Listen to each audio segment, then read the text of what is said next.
মা দেখো আমি কি কিনেছি। ছেলে, এত টাকা দিয়ে তুমি কি করবে? আসলে কাল আমার ক্লাসে আর্টটি প্রতিযোগিতা আছে, তাই আমাকে টাকা দিয়ে আর্টটি প্রাণী বানাতে হবে এবং প্রথমে আসতে হবে।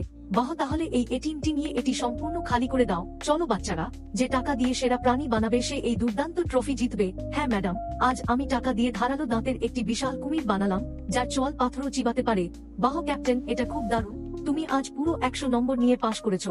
আমার শিল্পের সামনে এটা একটা বাচ্চা। আমি আমাদের ফাইটার জেট বানালাম, আমাদের দেশের গর্ব, যা পুরো দেশকে আকাশ থেকে তাড়িয়ে দিতে পারে। ওরে বোকা, কিন্তু প্রতিযোগিতা ছিল পশু তৈরির জন্য এবং তুমি লোহা দিয়ে কিছু বানালে, তাই আজ তুমি ব্যর্থ হলে আমার বিষ। ওরে না, লেখক আমার সাথে কেন এমন করে? ওরে ম্যাডাম, এগুলো সবই ছোট ছোট জিনিসে তৈরি করা হয়েছে।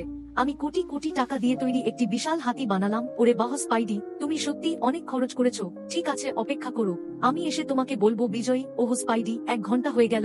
ম্যাডাম, আমি এখানে কেন? এটা ওখানে নেই। আরে দেখো, আমাদের টাকার শিল্প এখানে নেই। আজ আমি ধনী হয়ে গেছি।